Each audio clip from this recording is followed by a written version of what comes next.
Lebih tepatnya tanggal 28 Juli tahun 1914, dimulailah sebuah peperangan besar di Eropa yang nantinya lebih dikenal dengan istilah Perang Dunia I, lalu kemudian berlanjut menjadi Perang Dunia II yang melibatkan seluruh dunia.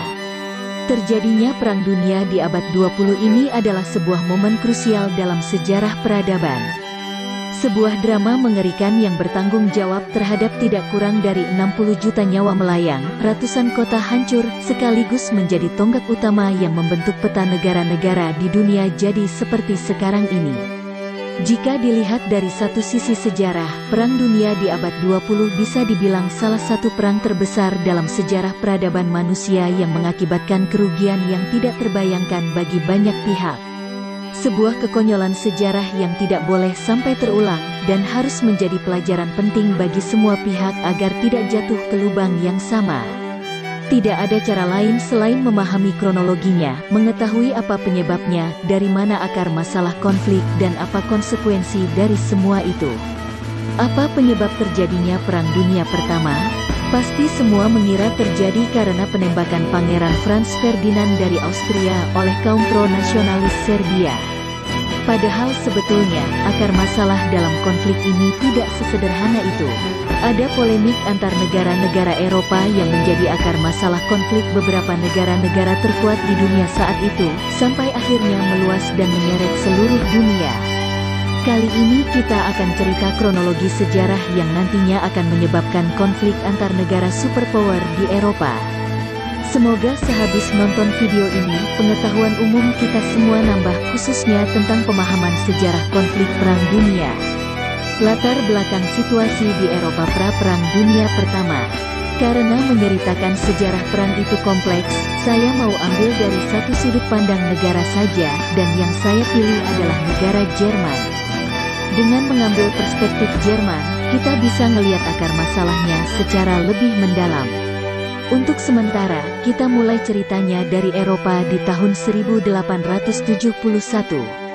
Waktu itu, Rusia, nama Jerman zaman dulu, baru saja mengalahkan Perancis dalam Perang Franco-Prusia tahun 1870 sampai tahun 1871, dan mendirikan Kekaisaran Jerman di bawah Kaisar Wilhelm I dan peran besar Sang Perdana Menteri Otto von Bismarck. Seluruh Jerman tenggelam dalam euforia kemenangan.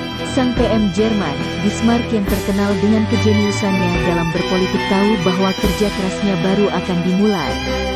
Tujuan Bismarck cuma satu, kestabilan politik luar negeri akan membuat Jerman sejahtera. Untuk menjaga kestabilan itu, prinsipnya cuma dua, yaitu, berkawanlah dengan pihak yang tepat dan buatlah musuh Jerman jadi selemah mungkin.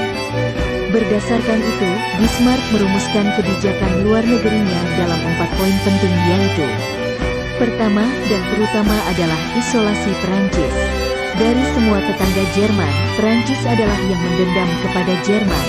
Bukan saja dia dikalahkan dalam Perang Franco-Prusia, Jerman juga merampas 2 provinsinya, yaitu Alsace dan Lorraine.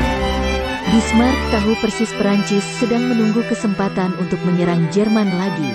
Strateginya adalah pelemahan Perancis, isolasi negaranya, stop jalur perdagangannya, hambat ekonominya, jangan biarkan dia bersekutu dengan pihak yang kuat. Kedua, bersekutulah dengan Austria-Hongaria. Dari semua tetangga Jerman, Austria-Hongaria adalah yang terdekat sebab latar belakang budayanya mirip. Bahkan sebelum 1860, banyak orang Jerman bermimpi negara Jerman akan dipimpin oleh Austria. Karena itu, alangkah baiknya, dan alangkah mudahnya menjadikan tetangga serumpunnya ini sekutu Jerman. Ketiga, berkawanlah dengan Rusia. Di timur Jerman, negara raksasa bernama Rusia berdiri tegak.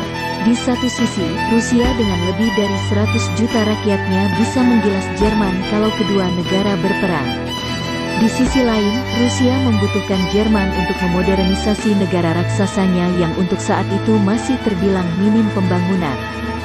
Sebaliknya, Jerman membutuhkan Rusia sebagai pemasok sumber daya alam dan sekaligus konsumen produk-produk industri Jerman.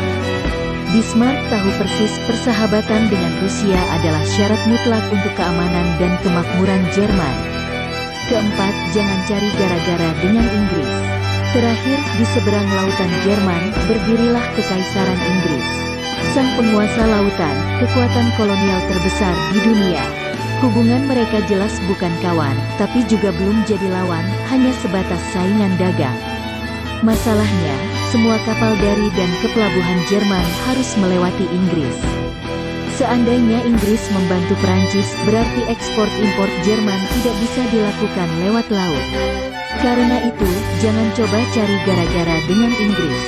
Bismarck bekerja sangat keras untuk memenuhi 4 prinsip yang dia percaya bisa menjaga kestabilan politik Jerman ini.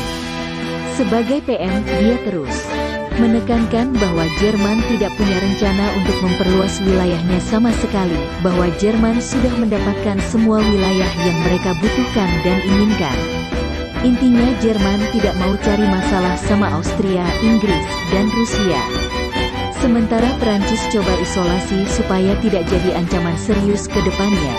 Puncaknya adalah di tahun 1873 ketika Bismarck berhasil menciptakan Dreikaiserbund atau Persekutuan Tiga Kaisar yang menjadikan Jerman sekutu Austria-Hongaria dan Rusia.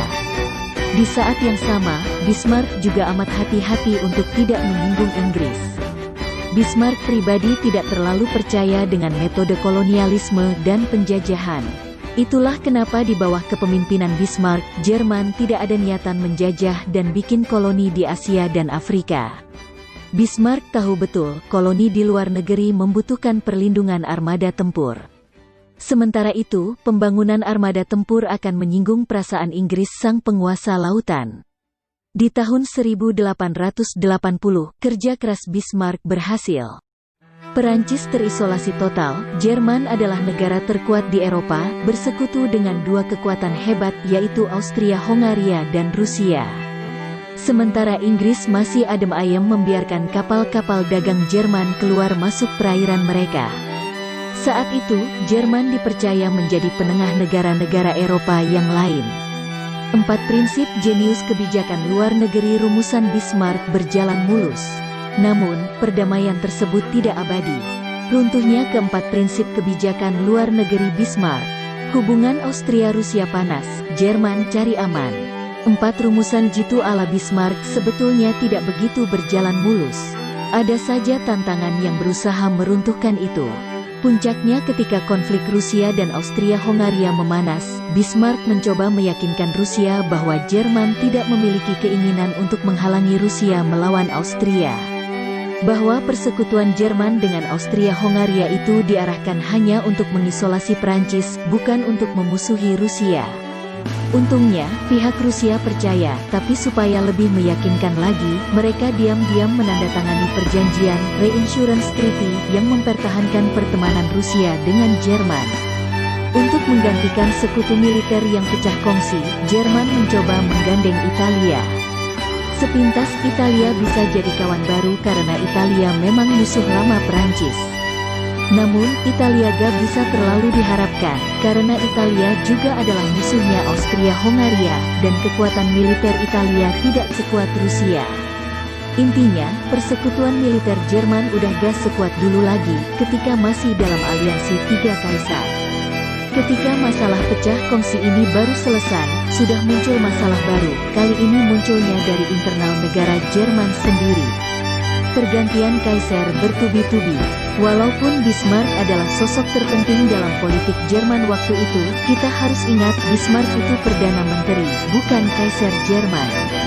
Kaisar Jerman adalah Wilhelm I yang lebih suka menyerahkan semua urusan pemerintahan kepada Bismarck.